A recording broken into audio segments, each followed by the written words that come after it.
skill called telepathy, which means we can read other people's minds. Really? Then, what am I thinking now?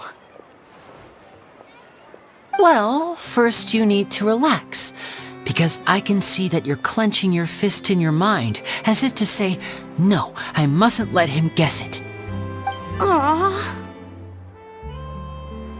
And now you're getting a little flustered. You're trying to find a way to empty your mind, to think of nothing at all. But the more you try to hide a secret, the easier it'll come out. You snuck out from home today, didn't you?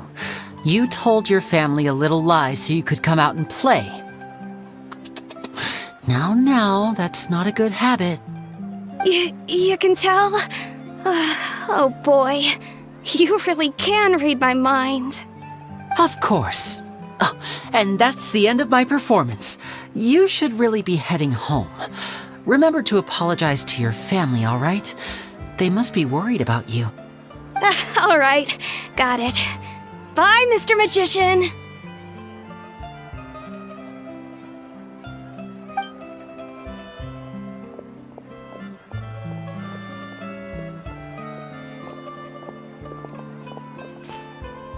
Hey, Lenny? Why, hello. We meet again. Are you looking for me? What's the situation? Well, why don't you guess, Mr. Telepathic? Oh, please. You didn't believe that spiel, did you? The power of telepathy is quite beyond me. I'm sure that child would beg to differ. Seemed like you were right on the money. That was nothing more than a little trickery. I made an educated guess based on his micro-expressions. That, plus the fact that he was the only kid here without his parents, and he looked as guilty as sin. He made it easy for me. You guys, on the other hand, let me guess. Don't tell me you're here for the Phantom Weasel, are you? Wow, got it in one! Is this more of your trickery at work? Wait, really? No trickery this time. It was pure luck. His warning letter's been the talk of the town, so I figured that maybe you were asking around about that. Bingo! I plan on writing a column reporting on the latest news about the Phantom Weasel. So, Lenny, what are your thoughts on this infamous thief's reappearance? To be honest, it makes me angry. Angry? Why? You read his letter, right?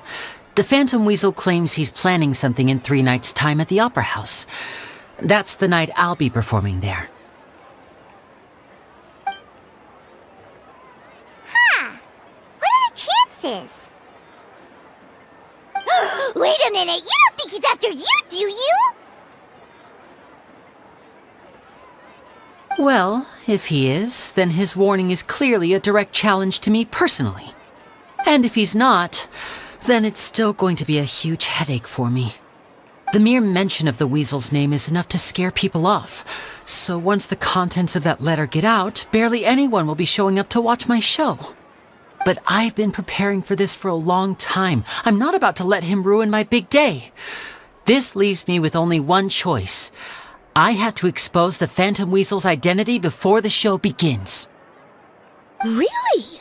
So what you're saying is, we might get to see a live duel between a famous magician and an infamous thief? Wow, this has exclusive written all over it. To be honest, I'm not sure if I'll emerge the victor. The Phantom Weasel is a notorious crook, infamous for his inscrutable methods. You're being far too modest, Lenny.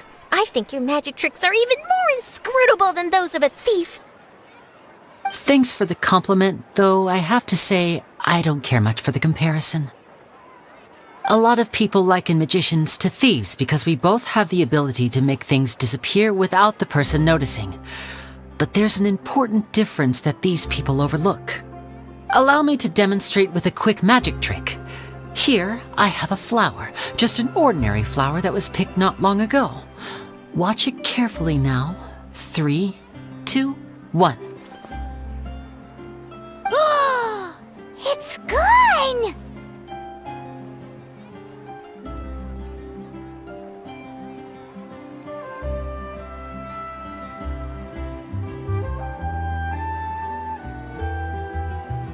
That's the question. Where did it go? Therein lies the difference between us. Thieves make precious things disappear, but only magicians make them reappear. If I could now invite you all to check your clothes, there might be a surprise in there somewhere.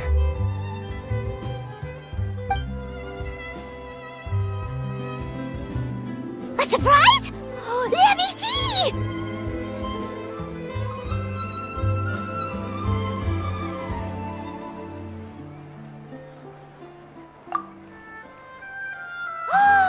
It's right there! But how? You haven't moved this whole time! What an outstanding trick! Sorry, Linny, it seems that my previous praise was woefully inadequate. Clearly, magic is the superior art form to theft.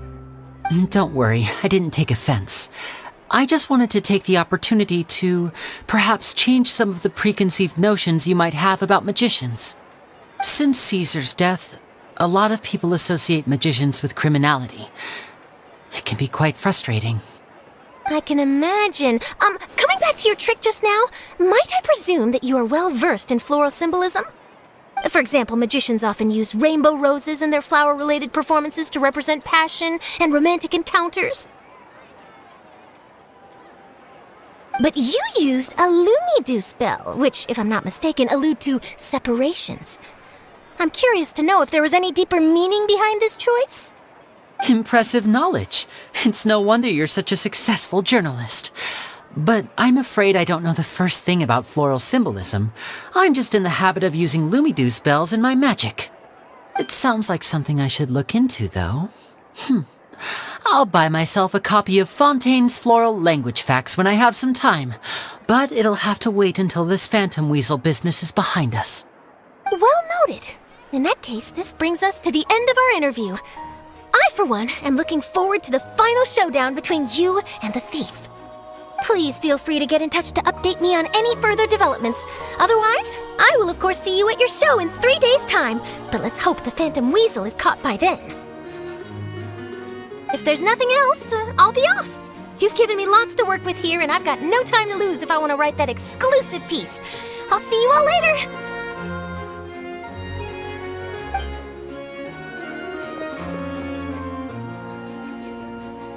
So, Linny, are you gonna tell us how you did that flower trick now?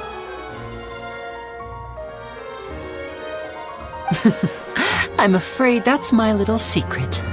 Aww. Well, magicians are entitled to their secrets. But Paimon's really itching to know how it's done. You feel it too, right? So itchy!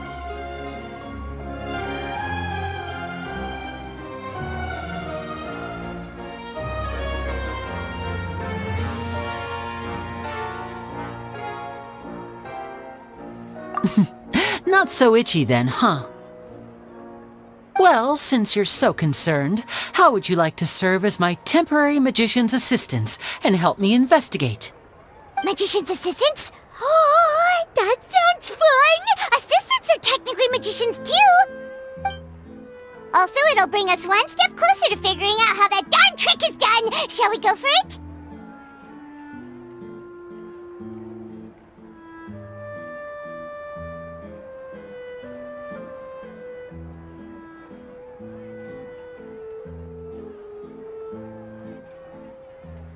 The first thing we need to look into is who Caesar really was. If he truly was the Phantom Weasel, that means that the weasel is dead, and whoever wrote this warning letter is just a copycat criminal. But if he wasn't the weasel? Well, that'll make things more interesting. It would mean that the weasel lives, and he's been laying low all this time in some corner of Fontaine. And if we're investigating Caesar, his fiancée Gemma is a good place to start. Word is that she visits the cemetery often, so I asked Lynette to wait for her there. We should make a move. Let's go and rendezvous with Lynette.